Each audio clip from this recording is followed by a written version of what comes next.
नमः सिद्धेभ्यः। जय श्री महावीराय नमः। जय श्री परम्पराचार्य गुरुवे नमः। जय श्री उमा स्वामी गुरुवे नमः। जय श्री शांति सागर गुरुवे नमः। जय श्री विद्यानंद गुरुवे नमः। मोक्ष मार्गस्य नेतारं भेतारं कर्म भूभृतां ज्ञातारं विश्वतत्त्वानां वन्दे तद्गुणलब्धये।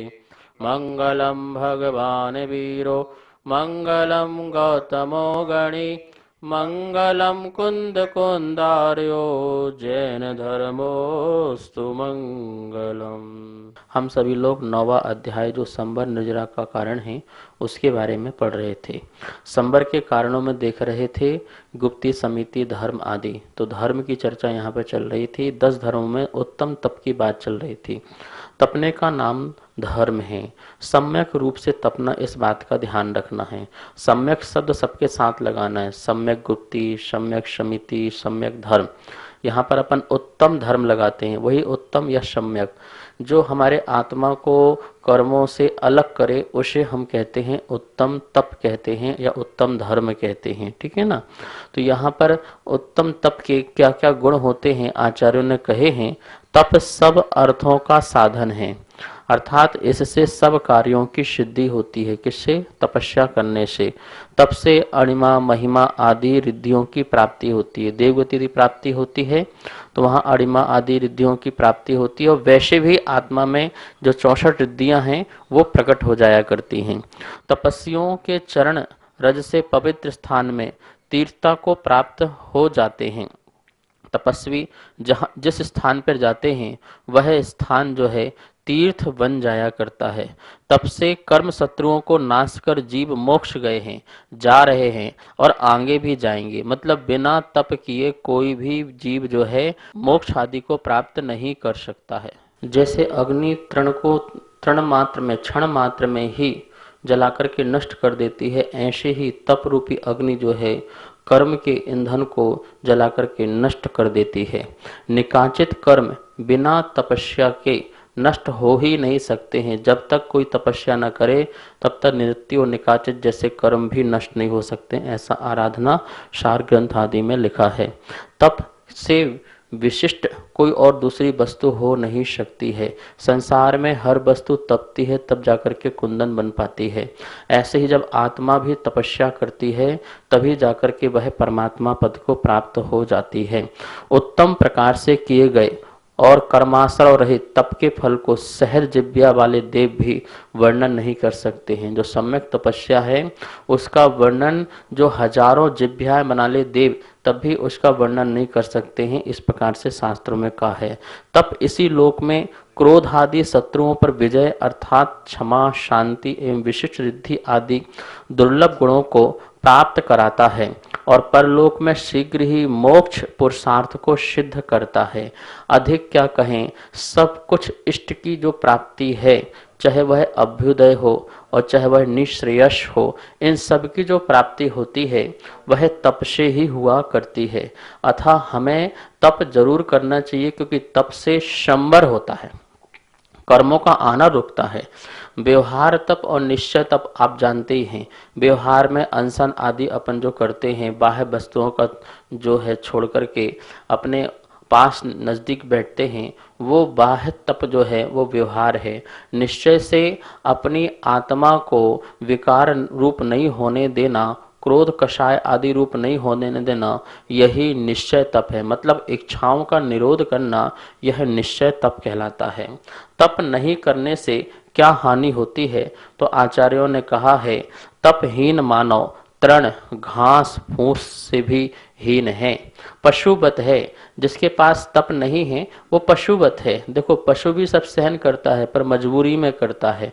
यदि इसी प्रकार से यदि हमने सच्चा सम्यक तपस्या नहीं करी तो पशुवत जीवन ही कहलाएगा। घास फूस तिनके की तरह जिसकी कोई कीमत संसार में नहीं है, ऐसे वह अपनी जो जीवन और मानव जीवन हो जाएगा। इंद्रिय लंपटता से उत्पन्न महापाप से नरक आदि दुर्गतियों में जाता है। जहां तीव्र दुखों को यह जीव भोगता है। तो तप क्या है? इंद्रियों की आसक्ति को रोकता है।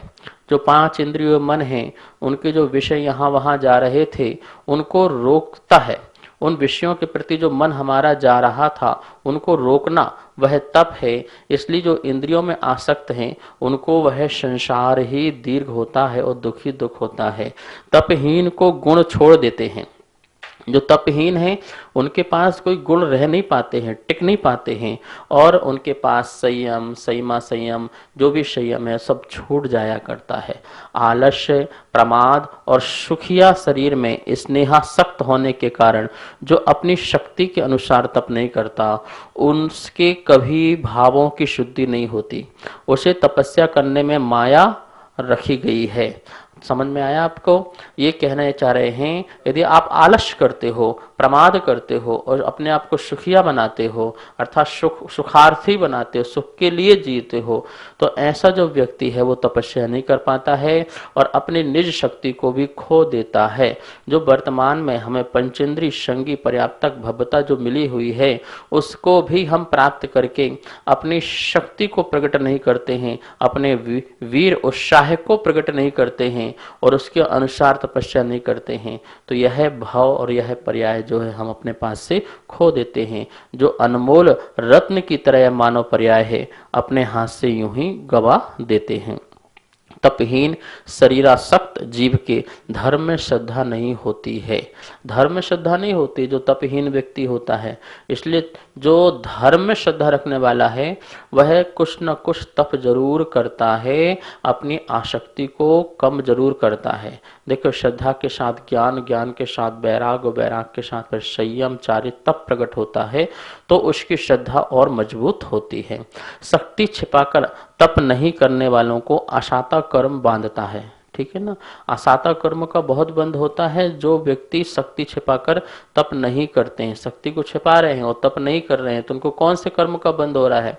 साता का तो कर्म बंध नहीं हो रहा है, असाता कर्म का उसको नित्य ही बंध हो रहा है, आश्रव बंध हो रहा है। उत्तम तप धर्म में प्रीति नहीं होने से आगामी काल में उसे धर्म कैसे सुलभ होगा? कभी भी उसे धर्म सुलभ नहीं होगा। पेड़ पौधे, जल, अग्नि, वायु, वनस्पति, एक इंद्रिय, दो इंद्रिय आदि ऐसे जीव बन जाएंगे जिनको कभी भी आगे कितनी पर्यायों में धर्म जो है सुलभता से प्राप्त नहीं होगा, सहजता से प्राप्त नहीं होगा। तपहीन तपस्या से होने वाले संबर, निजरा आदि समस्त गुणों से रहित हो जाता है। जो तपहीन है तो वो संबर निजरा भी कैसे करेगा? वह तो जो है साकाम निर्जरा करते रहेगा। कौन सी निर्जरा? सकाम निर्जरा करते रहे, मतलब कि कर्म बांधा और पूरी स्थिति, पूरा अनुभाग भोग करके फिर कर्म बांधा, ऐसा चलता रहेगा। मतलब उसका अनादि संसार चलता रहेगा, अनंत का संसार चलता रहेगा। लेकिन जो अविपाक निर्जरा करते हैं, तपस्या करके द्वारा कर्म को उदीर्ण में ला करके क्षय कर देते हैं, ऐसे जीव ही अपना संसार नष्ट करके मोक्ष आदि को प्राप्त करते हैं। इस प्रकार से यहाँ पर तप धर्म के बारे में आपने जाना। अब आगे जो धर्म है वो है त्याग धर्म। त्याग का अर्थ होता है छोड़ना। छोड़ना जैसे हमने बुद्धि पूर्वक पकड़ रखा है, यह मेरे हैं, यह मेरा है, ये अच्छा है, ये बुरा है, इस प्रकार से बाह्य वस्तुओं को और अंतरंग में कसायों को छोड़ने का नाम होता है त्याग। ध्यान रखना, दान और त्याग इन दोनों में बहुत अंतर है। दान जो है उसमें भी छोड़ा जाता है और त्याग में भी छोड़ा जाता है, पर दान को बचा बचा करके छोड़ा जाता है और त्याग में सर्वस्व छोड़ दिया जाता है। दान जो है वही भी धर्म है और त्याग जो है वही भी धर्म है, पर दान से क्या होता है? आश्रय होता है। दान से पुण्य का आश्रय होता है और त्याग से संबर होता है। आप यहाँ देखिए, त्याग धर्म को किसमें लिया है? संबर में लिया है। जब संबर में लिया है, इसका मतलब कि यहाँ पर कर्मों की निर्जरा होनी है, संबर होगी और रखे हुए कर्मों की निर्जरा होगी। तो त्याग धर्म जो है वो संबर का काम करता है, अर्थात सब प्रकार के कर्मों के आने को, आश्रय को रोका करता है, वो त्याग धर्म कहलाता है। आचार्यों ने त्याग धर्म की परिभाषा बताते हुए कहा है कि जो जीव सारे परद्रव्यों से मोह को छोड़ करके, किससे छोड़ करके? मोह, यह मैं हूं और यह मेरा है, ऐसा मोह को छोड़ करके संसार, शरीर और भोगों से उदासीन रूप परिणाम रखता है। किनसे? संसार, शरीर और भोग, इन तीनों से उदासीन रूप जो परिणाम रखता है उसके त्याग धर्म प्रकट होता है। देखिए, जब तक संसार से, जब तक शरीर से और जब तक भोगों से जब यह जीव उदासीन नहीं होगा, इनसे विरक्त नहीं होगा, इनसे उनके प्रति निवृत्ति के परिणाम नहीं होंगे, तब तक त्याग धर्म नहीं हो सकता है। त्याग में क्या है? कोई संसार छोड़ा थोड़ी जाता है। यह मेरे हैं, मैं इनका हूँ, इस भाव को छोड़ा जाता है। और इसको छोड़ने के बाद यह जीव क्या हो जाता है? स्वतंत्र हो जाता है। स्वतंत्र तो था, लेकिन भावों के कारण अभी स्वतंत्र नहीं था। विकार भावों के कारण यह परतंत्र था, और ऐसे भाव आते ही वह स्वतंत्र हो जाता है कि मैं किसी का नहीं, मेरा कोई नहीं। अहम बुद्धि समाप्त हो जाती। अहंकार और ममकार, ये दोनों जो परिणाम हैं, अभाव होते ही जीव त्याग धर्म को स्वीकार लेता है। त्याग से ही शांति मिलती है, ध्यान रखना। ज्ञानात त्यागः, त्यागात शांति। ज्ञान से त्याग होता है, बिना ज्ञान से त्याग नहीं होता है। सम्यक ज्ञान पूर्वक ही त्याग होना चाहिए। सम्यक ज्ञान से हमें पता चलेगा हम सम्यक रूप से त्याग कर रहे हैं, तो वो त्याग कहलाता है। ऐसा नहीं गुस्से में भोजन छोड़ दिया तो वो त्याग नहीं होगा, गुस्से में घर छोड़ दिया तो त्याग नहीं होगा, यश के लिए घर छोड़ा, परिवार छोड़ा, दुनियादारी छोड़ी, मोह छोड़ा, तो वो क्या है कि वो त्याग नहीं कहलाएगा सम्यक प्रकार से। इसलिए ज्ञानात त्यागा, ज्ञान से त्याग, और त्यागात शांति। फिर क्या मिलेगा? त्याग का फल क्या है? शांति। जीवन में शांति मिलना, आत्मा को सुख मिलना, यह त्याग का फल है। और सुख और शांति नहीं मिल रही है तो वो त्याग का फल नहीं है। फिर वो व्यक्ति अज्ञानी में है, वह अज्ञान दशा है, क्योंकि उसको सुख शांति नहीं मिल रही है। इस प्रकार से इस उत्तम त्याग को कौन धारण करता है? निर्मल परिणाम के धारण करने वाले जो महामुनि राज आदि हैं, वो इस प्रकार के त्याग धर्म को स्वीकार करते हैं। आचार्य भगवान ने त्याग धर्म के गुणों का वर्णन करते हुए कहा है कि बिना त्याग के मुक्ति नहीं मिलती है। त्याग सब धर्मों में श्रेष्ठ धर्म है। क्यों? क्योंकि यह सब कुछ छुड़ा देता है। मतलब कर्म जन जो कुछ भी प्राप्त हुआ है उसमें भी मोह भाव नहीं करता है। देखिए, पुण्य के उदय से अनुकूल साधन मिलना और पाप के उदय से प्रतिकूल साधन मिलना, दोनों में ही ना हर्ष का भाव ना द्वेष का भाव, दोनों भावों को छुड़ाने वाला कोई धर्म है तो यह त्याग धर्म है। तो त्याग धर्म की महिमा बहुत है। संसार में सभी लोग जोड़ना सिखाते हैं, जोड़ना सीखते हैं, लेकिन यहाँ पर आचार्यवन कहते हैं छोड़ना सीखना है। अनादि से जो हमने कचरा इकट्ठा कर रखा है उसको छोड़ना है, उसको उससे मोह तोड़ना है। इसका नाम त्याग धर्म होता है, और यह सभी धर्मों में श्रेष्ठ धर्म है। वीतराग धर्म इसको कह सकते हैं त्याग धर्म को। क्यों? क्योंकि सर्वोत्कृष्ट धर्म है, जहां पर एक रंच मात्र भी कषाय को अपने पास नहीं रखते हैं, साम्य भाव अपने पास रखते हैं। ऐसा त्याग धर्म साक्षात मुक्ति का कारण हुआ करता है। त्याग धर्म को जो नहीं अपनाता है उसके संसार में दुर्गति ही होती रहती है। वो जो है संसार में भ्रमण करते हुए दुख ही प्राप्त करता है। आप देखिए, जो व्यक्ति जितना जोड़ता जाता है और उससे उसका उतना मोह बनता जाता है, कितना राग कितना द्वेष, उसके कारण वह जो है निराशा के साथ अपना मरण करता है। क्यों? क्योंकि उसकी आशा की पूर्ति नहीं हो पाती है और लास्ट में अंत में सब छूटता हुआ नजर दिखाई देता है, तो महा दुखी हो जाया करता है। तो यह देख सकते हैं कि जितना आपके पास होगा परिग्रह उतना ही दुख का कारण होगा। अतः आचार्यों ने कहा है इसको त्याग करना ही श्रेष्ठ है। नहीं करेंगे तो महा दुख के परिणाम होंगे और संसार जो होगा दीर्घ होगा। न जाने कितने अनंत जन्म मरण जो है हमको धारण करना पड़ जाएंगे। इसलिए त्याग धर्म को जो नहीं धारण करता है उसके लिए हानि यही है कि वह निश्चित रूप से संसार में दुखी ही रहेगा, सुखी कभी नहीं हो सकता है। 9वें नंबर का जो धर्म है उसको बोलते हैं आकिंचन धर्म। आकिंचन, किंचित मात्र भी मेरा कुछ नहीं है, ऐसा जो भाव है वो आकिंचन धर्म है।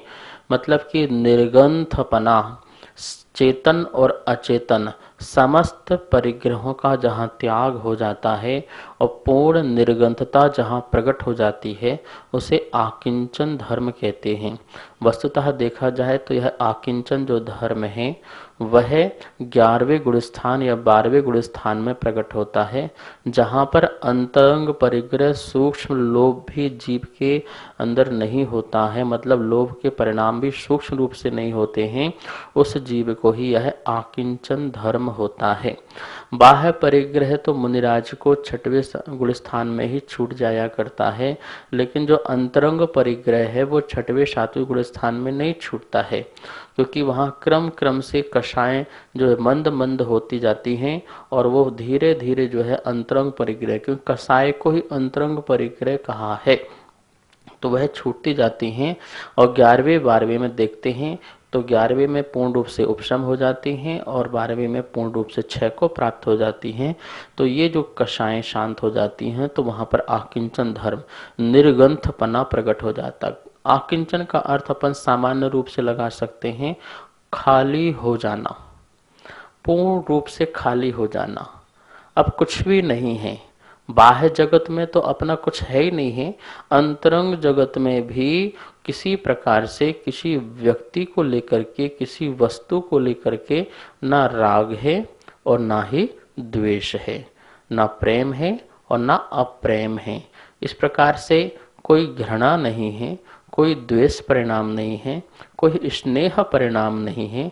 सभी ऐसे परिणामों का अभाव होकर के जहाँ पर ज्ञाता दृष्टापन प्रकट हो जाए, वीतराग भाव प्रकट हो जाए, वह आकिंचन धर्म कहलाता है। सामान्य से अपन को परिभाषा इसी प्रकार से मिलेंगी कि समस्त परिग्रह का त्याग करने का नाम, समस्त परिग्रह छूट जाने का नाम, मतलब अंतरंग बहिरंग समस्त परिग्रह अभाव हो जाने का नाम जो है आकिंचन धर्म होता है, और यह श्रेष्ठ निर्ग्रंथ मुनियों को ही होता है। आकिंचन धर्म के गुण क्या हैं देखिए, जैसे जैसे शरीर आदि में निर्ममत्व बढ़ता जाता है वैसे वैसे सज्जनों के पापों का निरोध होते जाता है। ऐसा नहीं कि आकिंचन धर्म में हम प्रवेश नहीं कर सकते हैं, 6वें गुण स्थान से भी हमारा आकिंचन धर्म में प्रवेश हो जाता है, क्योंकि वहाँ भी हमारा अनंत अनुबंधी अप्रत्याख्यान प्रत्याख्यान जो कषाय हैं उन कषायों का तो अभाव हुआ ही है, और सुंदलन कषाय जो है उस सुंदलन कषाय में हम 7वें गुण स्थान में जाते हैं तो उसकी मंदता आ जाती है। तो इस प्रकार से 6वें गुण स्थान से भी हमारा जो है आकिंचन धर्म में प्रवेश हो जाता है, प्रवेश हो जाता है, पूर्ण नहीं होता है। तो जैसे जैसे शरीर आदि से, पर पदार्थ से, अपने संयम उपकरण आदि से भी जहाँ थोड़ा थोड़ा राग खत्म होता जाता है, हम उतने आकिंचन धर्म में प्रवेश कर जाते हैं और उससे हमारा पाप का निरोध हो जाता है। सबसे बड़ी बात क्या है, पाप का निरोध हो जाता है और संवर होने लग जाता है। आकिंचन धर्म धारण करने से कर्मों की निर्जरा होती है, यह सबसे बड़ा गुण है, कर्मों की निर्जरा होती है। इंद्रियों के विषयों एवं परिग्रहों को के सुख का जितना त्याग कर सकते हैं उतना अवश्य कर देना चाहिए, तथा जिनका त्याग नहीं कर सकते उनमें समस्त दोषों का कारण ममत्व अवश्य छोड़ देना चाहिए, क्योंकि जो परिग्रह का एक एवं ममत्व का त्याग करते हैं उनके धर्म का सागर आकिंचन धर्म होता है। जो परिग्रह का और ममत्व का त्याग कर देते हैं, यह मेरा है ऐसा जो परिणाम है, और जो परिग्रह है उनके प्रति जो भाव है, उन दोनों को जो छोड़ देते हैं उनके पास धर्म का सागर आकिंचन धर्म प्रकट होने लगता है। निर्ग्रंथता से अंत में प्राप्त होने वाली अंत रहित मोक्ष लक्ष्मी स्वयं उसको प्राप्त हो जाती है, जो इस प्रकार के आकिंचन धर्म को धारण करते हैं। इस असंगता की इंद्र भी सेवा करने में तत्पर रहते हैं। बताइए, आकिंचन धर्म ऐसा है कि उस निर्ग्रंथता को धारण करने वाले जिन्होंने आकिंचन धर्म धारण किया है उनके लिए देव लोग भी आकर के सेवा करते हैं, उनकी व्यवस्था करते हैं, उनकी वैयावृत्ति करते हैं। दुष्ट काम भी किंकर बन जाता है और वह भी जो है अपना जो जीवन है वह शंकर हो जाता है। परिग्रह पिशाच के छूट जाने से आत्मीय आनंद रूपी अमृत को झराने वाली चित्त संतति किसके द्वारा वर्णनीय नहीं है। परिग्रह पिशाच है जो अनादि से लगा हुआ, यह पिशाच जो आज तक हमको छोड़ा नहीं और हमारा घात करता रहा, इस परिग्रह रूपी पिशाच के छूट जाने से निर्मल परमात्मा अपने अंदर ही प्रकट हो जाते हैं और इस परमात्मा की अनुभूति, अतीन्द्रिय आनंद की अनुभूति जो है वर्णनातीत है, वर्णन नहीं किया जा सकता, वचनातीत है, वचनों से बताया नहीं जा सकता। ऐसा उत्कृष्ट आकिंचन धर्म होता है। जो इस आकिंचन धर्म को धारण नहीं करते हैं वो परिग्रह के बोझ से, मतलब चेतन अचेतन परिग्रह के बोझ से वह नीचे दुर्गति को ही जाता रहता है, अर्थात नरक, तिरंच आदि पर्यायों को प्राप्त करता है। इसलिए आकिंचन धर्म हमें जरूर धारण करना चाहिए। अब 10वां धर्म जो है ब्रह्मचर्य धर्म।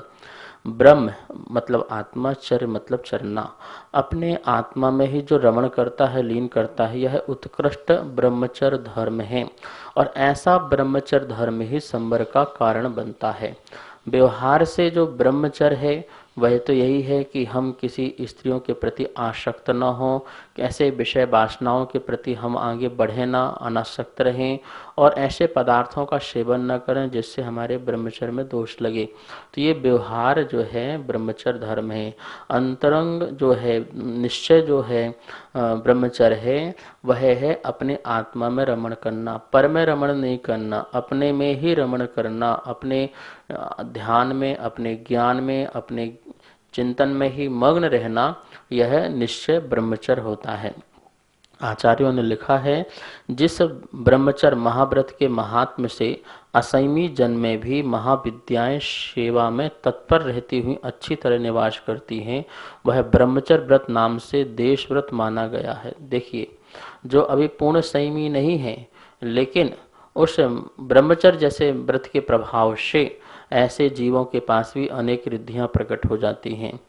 राग देश को त्याग करने वाले जो पुरुष अपने मन रूपी नेत्रों से समस्त स्त्रियों को अपनी माता के समान देखते हैं, उनके सर्वोत्कृष्ट ब्रह्मचर्य होता है। आचार्य कहते हैं, अभी देखिए ब्रह्मचर्य की परिभाषा जो बताएंगे वो एक पक्ष से बताएंगे, पुरुष पक्ष से बताएंगे, तो वो स्त्रियों के प्रति त्याग कराएंगे, और दूसरा पक्ष अपने आप लगा लेना है स्त्रियों को कि हमें पुरुषों के प्रति ऐसा परिणाम नहीं लाना है। ठीक है ना। तो यह ब्रह्मचर्य धर्म सबसे बड़ा धर्म है।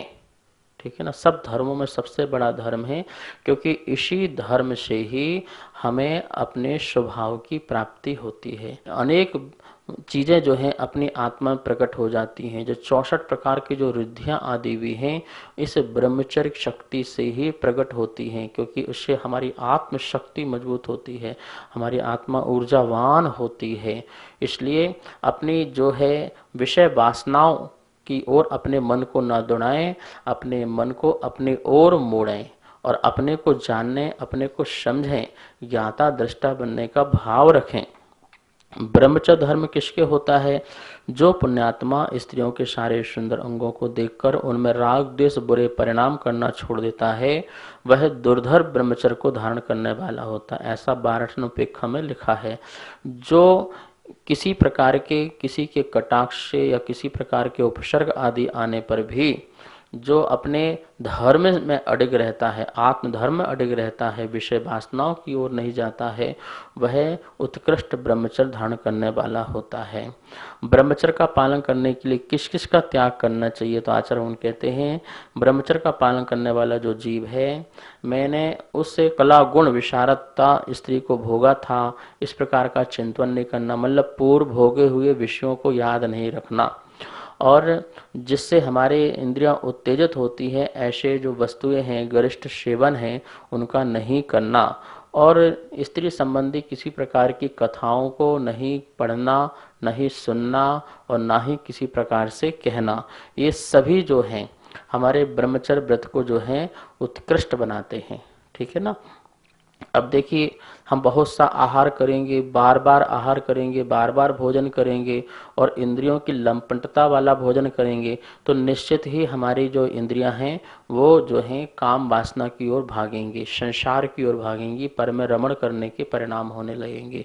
इसलिए आचार्य कहते हैं इस प्रकार से भोजन नहीं करें। अपने शरीर को तथा मुख को स्वच्छ शुद्ध रखना, गंध लगाना, माला पहनना, गीत बाजे सुनना, रागोत्पादक और स्त्री पुरुषों के चित्रों से सुशोभित भवन में कोमल सैया पर सोना बैठना, स्त्रियों की संगति करना, भोग भोगने के लिए धन वस्त्र आदि ग्रहण करना, पहले भोगे भोगों को अपने मन में स्मरण करना, स्त्रियों के विषयों में रत होने की लालसा रखना, समस्त रसों का सेवन करना, ये सब 10 प्रकार से जो बातें कही गई हैं, इन सब का हमें जीवन में ध्यान रखना है यदि किसी को उत्तम ब्रह्मचर्य धर्म का पालन करना है और दृढ़ता से इस धर्म को स्वीकार करना है, क्योंकि ये महासंवर का कारण है। ब्रह्मचर्य पालन करने के लाभ आचार्य कहते हैं जो ब्रह्मचर्य पालन करते हैं उनको स्वयं मोक्ष रूपी लक्ष्मी जो है आकर के वर लेती है, अर्थात उसे सहजता से मुक्ति की प्राप्ति हो जाती है।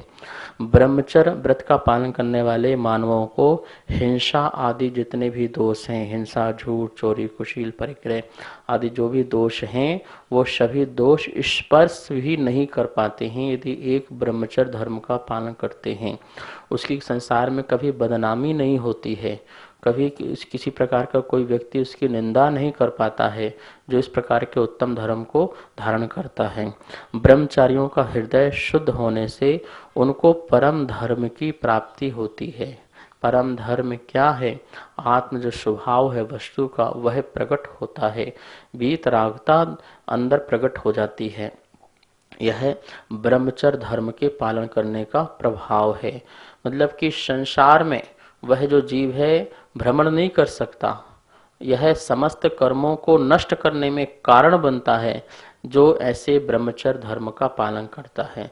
तो इस सूत्र के माध्यम से अपन ने देखा कि इसमें क्षमा, मार्दव आदि सभी धर्म के जो संवर के कारण कहे हैं, इनको यदि हम धारण करते हैं तो निश्चित रूप से हमारे लिए संवर होगा, कर्मों का आश्रय नहीं होगा और हम मुक्ति मार्ग में चल पड़ेंगे। इस प्रकार यह सूत्र ही संपन्न करते हैं, यह स्वाध्याय भी संपन्न करते हैं। आइए माँ जनवाणी की यहाँ स्तुति करते हैं। जावाणी के ज्ञान से सूजे लोकालोक, शोवाणी मस्तक धरु सदा दे तुहो धोग। हे जनवाणी भारती तो ही जपो दिन रेन, जो तेरी शरणा धरे सो पावे सुख चैन। आशीर्वाद। सभी को सादर जय जिनेन्द्र। आप सभी के सहयोग से छठे अध्याय की पुस्तकें छप के आ चुकी हैं तथा जो भी महानुभाव 7वें अध्याय की पुस्तक छपवाने में अपना सहयोग देना चाहते हैं, इसके अलावा जो भी स्वाध्याय प्रेमी जैन पाठशाला में पुण्यार्जक बनने का सौभाग्य प्राप्त करना चाहते हैं, वह नीचे दिए गए मेरे नंबर पे संपर्क करें। मैं आरती जैन, जय जिनेन्द्र।